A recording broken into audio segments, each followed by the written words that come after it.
Part 1.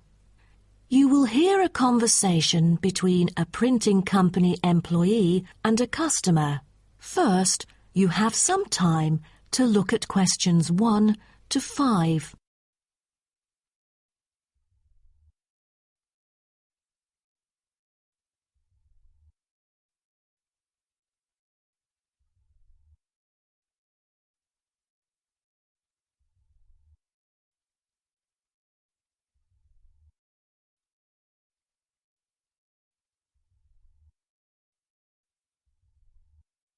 Listen carefully and answer questions 1 to 5. Good afternoon. Welcome to Matrix Printing. I'm John Smith. How can I help you? Good afternoon. I'm here to reprint a brochure for our hotel. There are some pages that need revising. Sure. How may I address you? Oh, I'm Mary Jane from Central Hotel Chains. Nice to meet you. I've got samples of the previous version. I assume it is your company's advertising brochure. Yes. What exactly is the problem? Well, it was printed the year before, so some of the information is already out of date. There are also a couple of problems with the layout. Firstly, the letters of the address on the front page are far too small. It's hard to see when glancing at the cover. How big do you need it to be? Increase the letters by 3 font sizes. Just a minute. Let me take notes of your requirements. Okay. What else needs changing? The information regarding the pool should be deleted because it is currently under renovation and is not available. So, all of the relevant descriptions on page 2 should be removed? What do we replace it with? We can't just leave the whole page blank. Just fill it in with the introduction of our newly opened gym. I've included all the relevant information here in this flash drive. Let me check. I see. No problem then. What is also bothering us is that the description under the top photos on page 4 is incorrect. The word lounge needs to be replaced with reception. Fully noted. Is that all? No, there is more. Turn to page 5. We feel that showing merely the picture of our exterior and interior decoration does not fully represent the appeal of our hotel.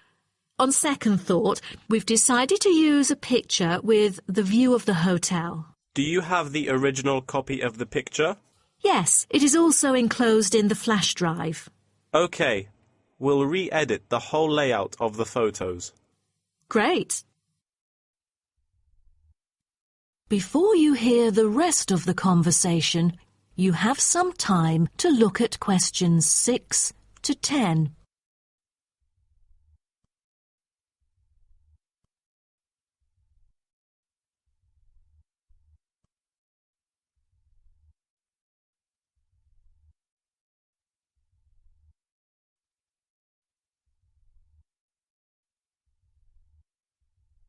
Now listen and answer questions 6 to 10. Let's turn to the next page. Yes. What's wrong with that? It seems perfectly fine to me. At first sight it seems fine, but according to the feedback of the customers, the prices do not stand out. So, we want to change the print from black to red to make it pop out. Okay, I've made notes of all of your requests. Is there anything else?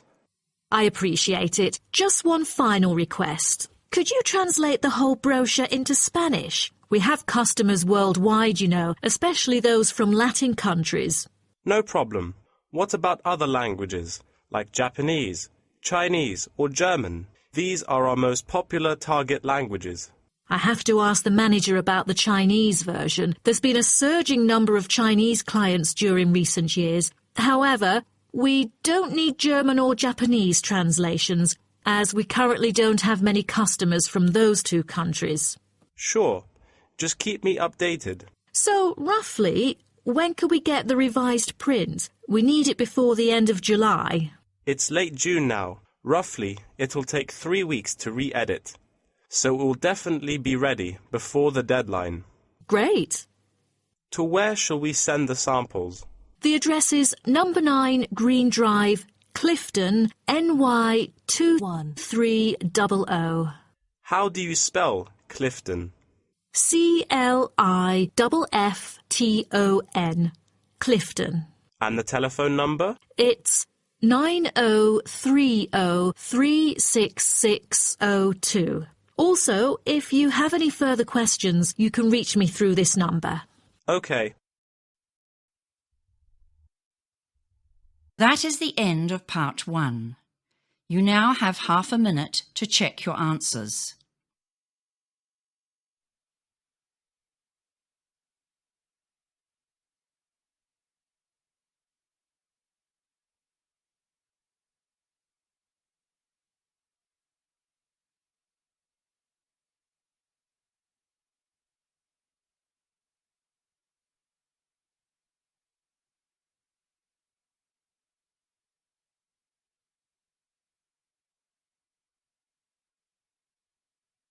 Now turn to part 2. Part 2. You will hear a guide talking to a group of visitors about a national park.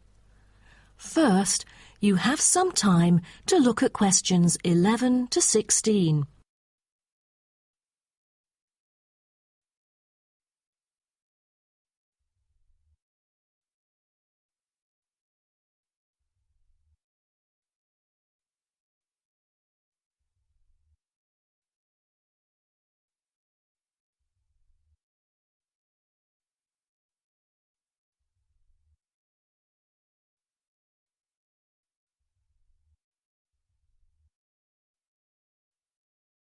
Now listen carefully and answer questions 11 to 16. Welcome to Byron National Park. I am Jim Carson, your tour guide for the trip. First, I'd like to give you some basic information about the park. Covering 7,000 acres of land and spanning across 3 states, Byron National Park was established to protect the area's most spectacular scenic values. With unique geological features, natural history, and native plant and animal life, it is an ideal destination for recreation as well as research purposes. The park has a breathtaking waterfall connecting the longest river in the country, but it is most renowned for having the largest subtropical rainforest worldwide. There are many layers of tall, medium, and low vegetation growing with seasonal variations in the park. It is a place where the air seems green. Ardent hikers can find an awesome array of options here. Apart from the dense green rainforest, tourists can also hike along the mountain trail. Despite the stunning view, taking photos is not advised on the way up, I'm afraid, as one might get distracted and the narrow trail by the sheer cliff is quite dangerous. When you reach the top of the mountain, there is nothing better than having a picnic under the trees with your family. Accompanied mostly by wildlife, walkers as well as cyclists may find the bush track a good choice for having a tranquil time to themselves. As your tour guide, I suggest that only expert hikers take the creek circuit, because its beautiful and inspiring scenery through the subtropical jungle is paralleled by its physical challenges. A list of transport is available within the park. Bicycles are a popular choice, as it is the most flexible way to get around. Electric trams are temporarily closed for maintenance. Boat trips down the river are an ideal way to spend a tranquil afternoon. Rest assured that transport within the park is covered in the bill. Extreme sports is another highlight of the park. There are, for adventurous grown-ups, especially those who are comfortable with having a racing heart, scary as it may sound, it is actually safe to participate in extreme sports under strict instructions and close supervision. Abseiling is available regardless of the weather. It is a fun way to overcome fear of heights, gain new skills, and get an adrenaline rush. Bungee jumping and paragliding are also available, except for during the summer. At this point, you might worry about meals here. Well, even though there is only one restaurant in the park at the moment, the variety of dishes is astonishing. There are 2 meals included in the price. Just get your meal ticket at the reception before dining. Also, there is no need to make reservations or worry about availability, since there are plenty of tables. Before you hear the rest of the talk, you have some time to look at questions 17 to 20.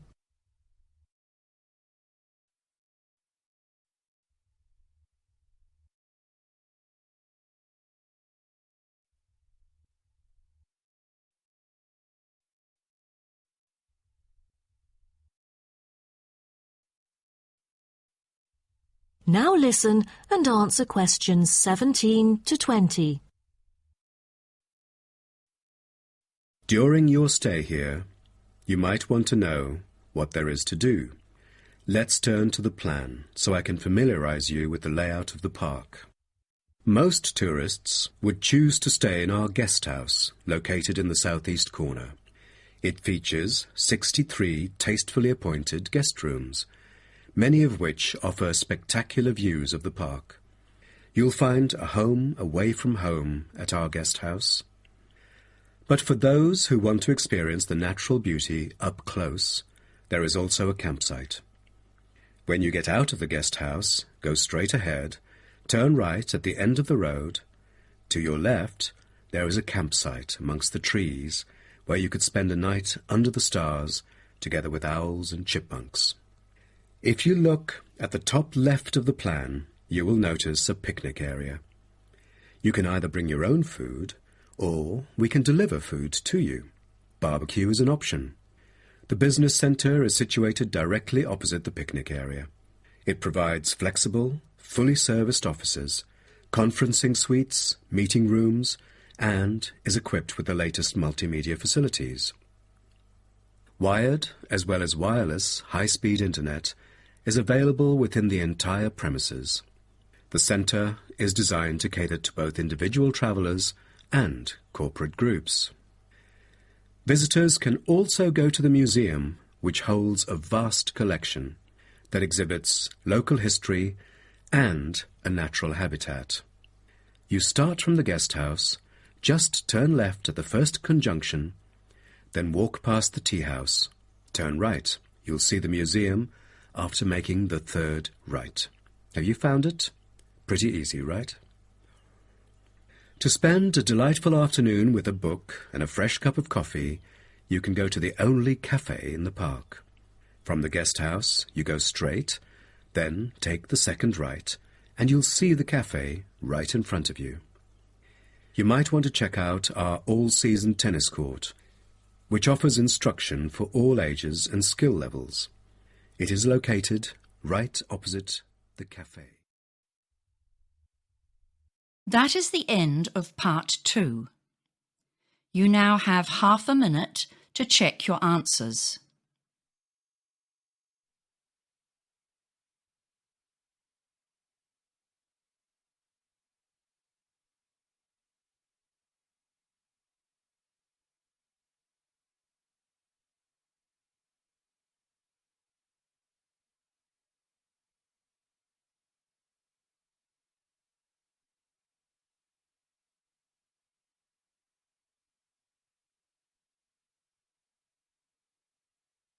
Now turn to part 3. Part 3. You will hear 2 students called Helen and Paul talking to their tutor about a nursing course. First, you have some time to look at questions 21 to 24.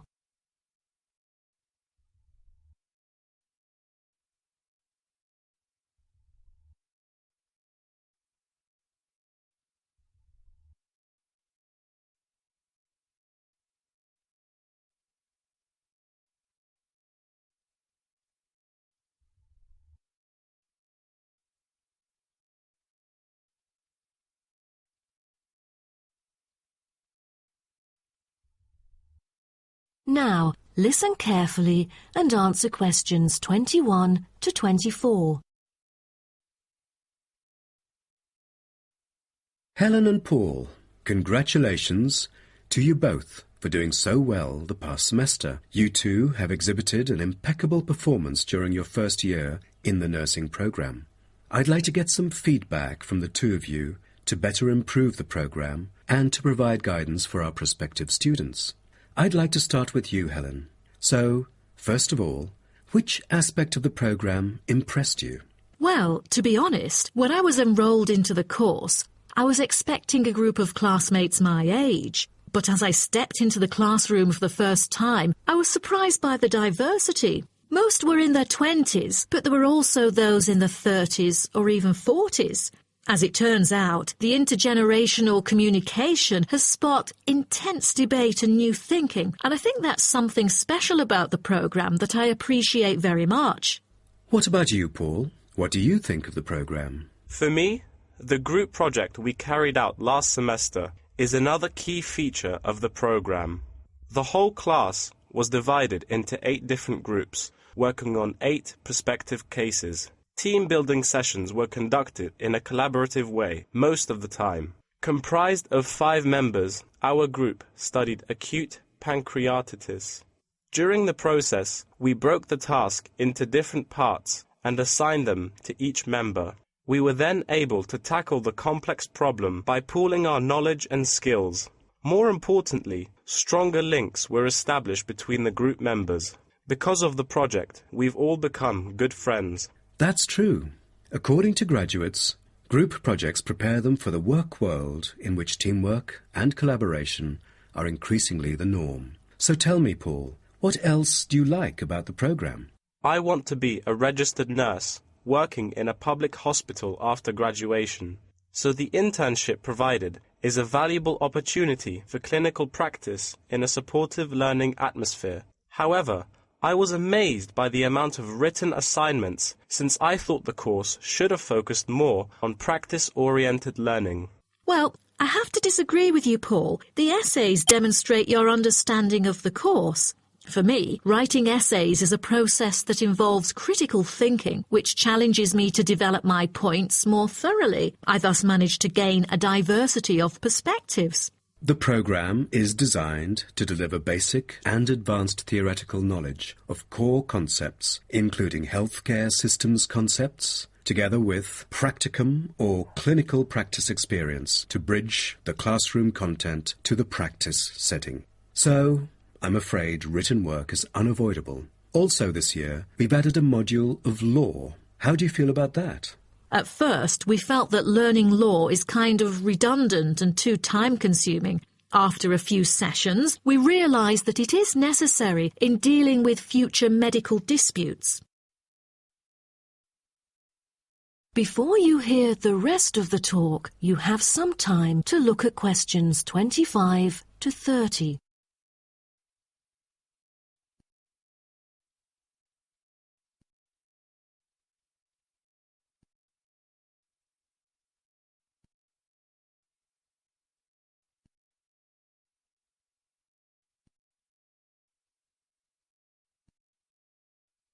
Now, listen and answer questions 25 to 30.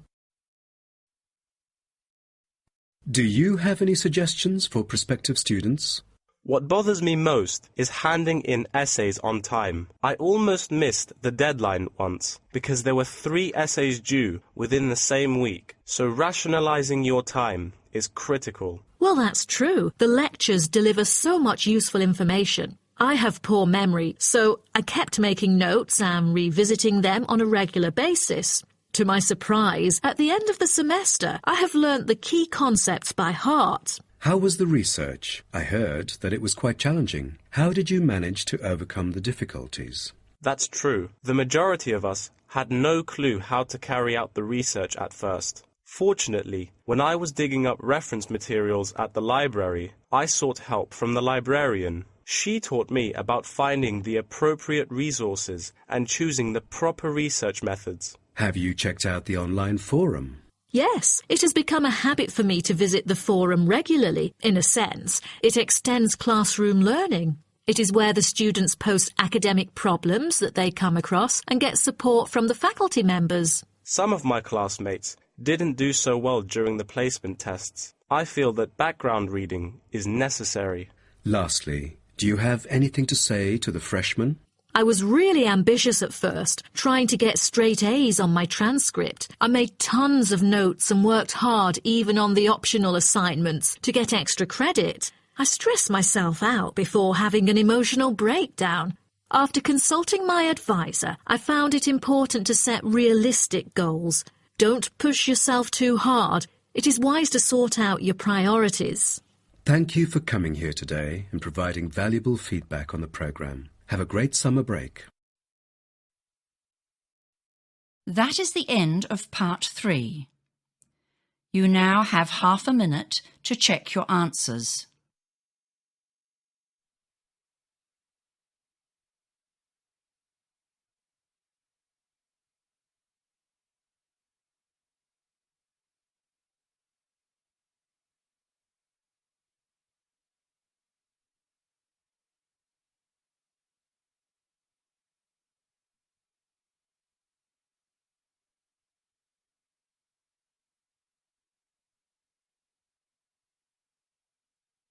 Now turn to part 4. Part 4. You will hear part of a lecture about African penguins. First, you have some time to look at questions 31 to 40.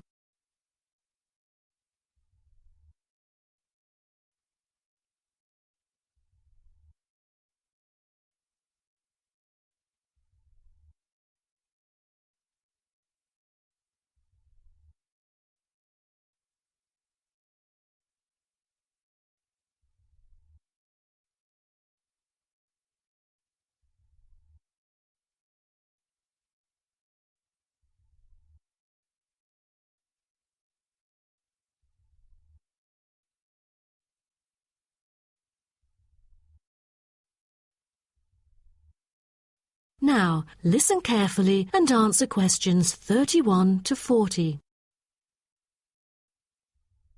Good morning, everyone. Today's lecture is about a type of adorable animal, the penguin. When you think of penguins, you may picture them surrounded by snow and ice. But not all penguins live where it's cold. African penguins live in the southern tip of Africa. They are usually found within 40 kilometres of the shore and on a number of its surrounding islands. African penguins are also known as jackass penguins because they make donkey-like braying sounds to communicate. African penguins can keep their body temperature at a stable level, but their land habitat can get quite warm, so there are a number of ways for them to stay cool. They limit their daylight movements on breeding sites on land to early mornings and early evenings to avoid too much sun. The pink glands above their eyes can help them cope with the temperate climates. Like other penguins, African penguins spend most of the day feeding in the ocean, which also helps keep them cool. Being a type of small to medium-sized penguin species, African penguins average about 60 centimetres tall and weigh up to 3.6 kilograms. They have a black stripe and a pattern of unique black spots on their chest. Males are larger than females and have larger beaks. Even though they are categorized as birds, African penguins aren't able to fly because of their heavy bones. Their wings are more like flippers that make them particularly suited for life in the water. When they're on land, their flippers and their tails help them keep their balance and walk upright. African penguins begin to breed at the average age of 4. When a male and female pair up, they tend to breed together for the rest of their lives. Most other penguins nest and lay their eggs out in the open, but African penguins have a different approach. They dig holes under bushes out of their own excrement, called guano, so they are sheltered from the sun and predators.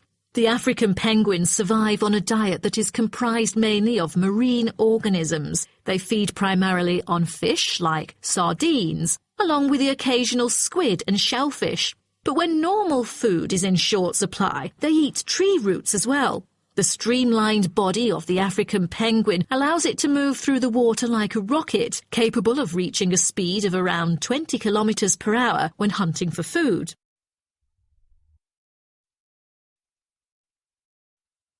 The African penguin's smaller size means that it has many predators both in the water and also on dry land. Their natural predators at sea include seals and sharks. The biggest threat to them on land is not just towards the adult penguins. The penguin chicks are sometimes taken by seagulls into the air and dropped from above. The seagulls could thus feed on them. At risk from predators, young penguins are protected for about 40 days after hatching by both parents. They will leave the colony when they are between 3 to 5 months old and will return a few years later.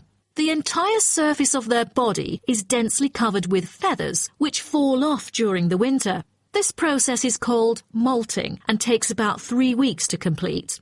During that time, they are unable to forage. Therefore, prior to this, African penguins spend about 5 weeks laying down fat deposits. They generally live between 10 to 15 years. However, many do not reach their full lifespan.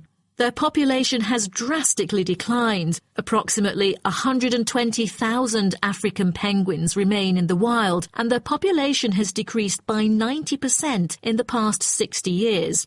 They are considered to be vulnerable and have been listed as being endangered. 2 major factors have contributed to their decline. They are struggling for nesting space due to human disruption and competing for food due to overfishing and pollution.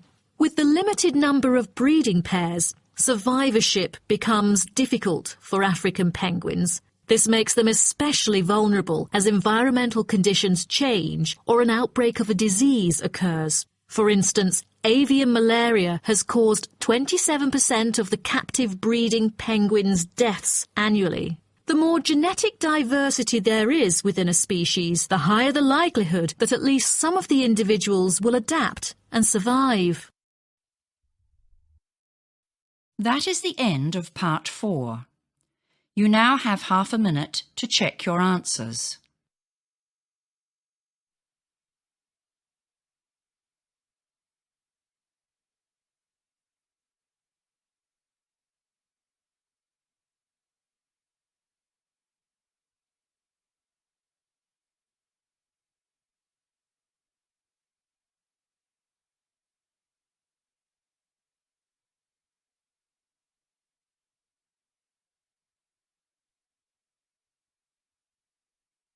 That is the end of the listening test.